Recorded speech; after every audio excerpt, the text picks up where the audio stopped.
Sa mère l'a abandonné au marché sous une pluie battante, comme on jette un vieux jouet dont on ne veut plus.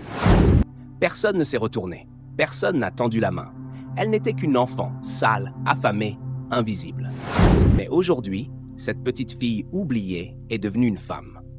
Marquée par les coups, affûtée par la douleur, elle n'a rien oublié. Elle revient. Pas pour supplier, pas pour pleurer. Elle revient pour régler ses comptes. Le soleil tapait fort sur les tôles du marché. Les cris des vendeurs couvraient ceux des enfants. L'odeur du poisson avarié se mélangeait à celle des fruits trop mûrs. C'était un de ces jours où la chaleur collait à la peau comme une seconde punition. Elle tenait la main de sa mère, ou plutôt, sa mère traînait la sienne, comme un sac gênant. Elle avait 6 ans, peut-être 7, l'âge où on croit encore que l'amour est une promesse, pas une illusion. « Reste ici, je reviens », avait dit sa mère en posant son panier vide à ses pieds. Une phrase simple, mais lourde d'une absence à venir. Elle a attendu. 1 minute, 10, 1 heure. Les ombres se sont allongées. Les passants ont défilé. Les étals ont fermé un à un. Personne n'est revenu. Le panier était toujours là, vide, comme elle. Cette nuit-là, elle a dormi sous une table en bois, entourée de cajots et de rats. Elle ne pleurait pas. Pas encore. Les larmes viendraient plus tard, quand elle comprendrait vraiment. Quand l'espoir s'éteindrait. Elle s'appelait Aya, mais personne ne lui posait la question. Elle était juste la gamine du marché, celle qu'on bouscule, qu'on ignore, parfois qu'on frappe, juste pour le plaisir. Elle a appris à survivre comme un animal, à voler sans se faire attraper, à courir vite, à cacher la douleur, à haïr en silence. Et dans chaque nuit sans fin, une seule pensée revenait, plus brûlante que la faim. Un jour, je reviendrai. Et ils verront tous. Les années avaient passé, mais le marché n'avait pas changé. Les tôles grincèrent toujours sous le poids du soleil. Les vendeurs criaient les mêmes prix avec les mêmes voix éraillées. L'odeur du poisson pourri et des mangues écrasées dansait toujours dans l'air comme une insulte. Mais Aya, elle, n'était plus la même. Elle marchait droit. Son regard ne fuyait plus. Les mêmes ruelles où elle rampait petite, elle les traversait maintenant avec cette froideur qu'ont ceux qui n'attendent plus rien de personne. Personne ne la reconnut. Pourtant, elle les reconnaissait, tous. D'en bas, le vieux vendeur de légumes, qu'il avait un jour poussé du pied pour qu'elle ne dorme pas devant son étal. Mamie Koto, la poissonnière, qui lui lançait des écailles pour l'éloigner. Et surtout, Fowl, l'inspecteur, celui qui l'avait attrapé une nuit, plaqué au mur, accusé de vol, celui qui l'avait regardé droit dans les yeux et avait éclaté de rire quand elle avait dit qu'elle n'avait nulle part où aller. Aujourd'hui, elle était revenue. Elle vivait maintenant dans l'arrière-cour d'un garage désaffecté, à quelques rues du marché. Le lieu sentait l'huile brûlée et la solitude. Mais elle s'y sentait bien. Là, personne ne posait de questions. Syrah y passait souvent. Elle était l'une des rares à connaître son vrai prénom. Une fille du quartier, débrouillarde, provocante, dangereuse aussi. Elle respectait Aya pour ce qu'elle était devenue, pas pour ce qu'elle avait souffert. « Tu sais qu'il parle encore de toi ?» lui dit Syrah, adossée contre le mur, un chewing-gum collé à la bouche. « Je m'en fous. Non, tu t'en fous pas. Tu veux qu'il se souvienne, mais pas pour les mêmes raisons. » Aya ne répondit pas. Elle se contenta de serrer les dents. Elle avait appris à laisser parler les autres. Le soir, elle retourna près du marché. Pas pour acheter, pas pour mendier, pour observer. Le vent chaud soulevait la poussière comme des souvenirs qu'on n'arrive pas à enterrer. Elle vit Demba fermer sa boutique. Il pliait lentement, avec ses gestes fatigués, mais ses yeux, eux, étaient toujours aussi vifs. Aya attendit qu'il rentre dans la ruelle étroite derrière les étals. Puis, elle le suivit. « Tu te souviens de moi ?» lança-t-elle dans l'ombre.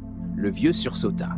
Il plissa les yeux, essayant de reconnaître ce visage. « Non », murmura-t-il. « C'est normal.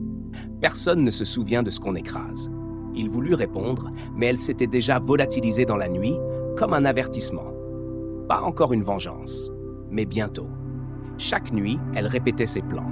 Chaque nuit, elle s'endormait avec la même pensée. Ils vont payer, un par un, à commencer par celui qui aurait dû me protéger. Folle. Le plan n'était pas compliqué. Il était précis, calculé, froid. Aya ne parlait pas de vengeance comme un cri de rage. Elle la préparait comme une opération.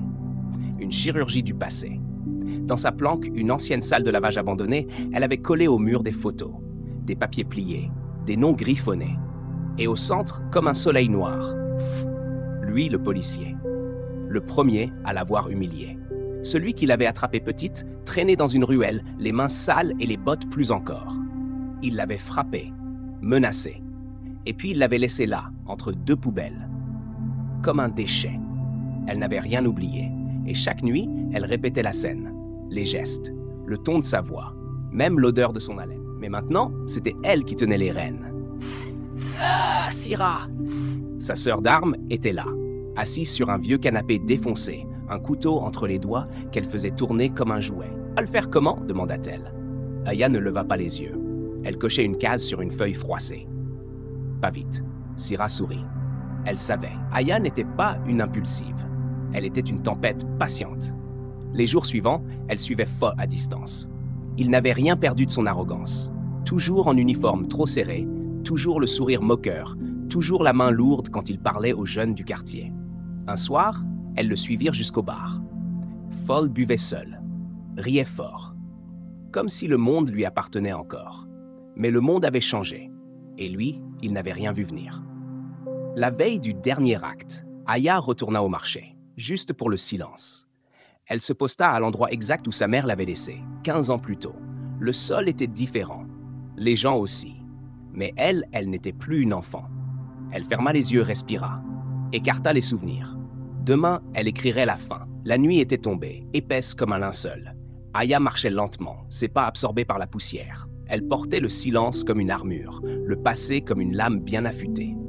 Pho sortait du bar, titubant un peu, sa veste de policier mal boutonnée, son regard encore noyé dans l'ivresse et l'orgueil. Il se dirigeait vers sa moto, seul, comme toujours. Il ne la vit pas tout de suite. Syrah apparut de l'autre côté de la ruelle, bloquant le passage. Pho grogna, posa une main sur sa ceinture, sur son arme. « T'as besoin d'aide, la petite ?» cracha-t-il. Une voix derrière lui répondit « Non, c'est toi qui vas avoir besoin d'aide. » Il se retourna. Aya était là, calme, debout, le regard froid. Elle ne tremblait pas. Il la fixa, confus. Un instant, puis son regard changea. Quelque chose dans ses yeux le frappa. Il se souvenait. « C'est toi ?» Elle ne répondit pas. Elle s'approcha, lentement, jusqu'à ce qu'il sente l'odeur du métal et de la poussière sur elle, jusqu'à ce que la peur remplace l'alcool. « Tu m'as laissé entre deux poubelles, » murmura-t-elle. « J'étais jeune, c'était il y a longtemps. J'avais 8 ans. Tu savais ce que tu faisais. » Il tenta de rire. Une erreur. Elle sortit un couteau de sa poche. Syrah s'approcha derrière.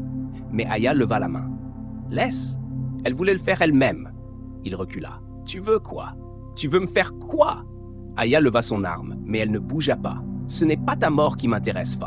C'est ton nom. Tu as vécu avec ton pouvoir comme un roi sur son trône. À partir de ce soir, tu vivras avec ta peur. » Elle s'approcha encore, suffisamment pour lui souffler. « Je suis toujours là. Je te vois, je te suivrai, je te pourrirai la vie, lentement. Et un jour, quand tu t'y attendras le moins, je reviendrai. Pas pour parler. » Elle rangea le couteau, le regarda fuir, petit, pâle, transpirant. Il n'était plus un monstre, il n'était plus rien. Le lendemain matin, on trouva un mot collé sur la porte du commissariat, en lettres rouges. « Vous m'avez brisé. J'ai recollé les morceaux. Maintenant, c'est vous qui êtes en miettes. » Épilogue. Aya disparut pendant un temps. Le marché continua. Les vendeurs crièrent. Les poissons puèrent. Mais ceux qui l'avaient connue, eux, ne dormirent plus jamais de la même façon. Et dans chaque regard croisé dans une ruelle, dans chaque pas dans l'ombre, ils se demandaient si c'était elle.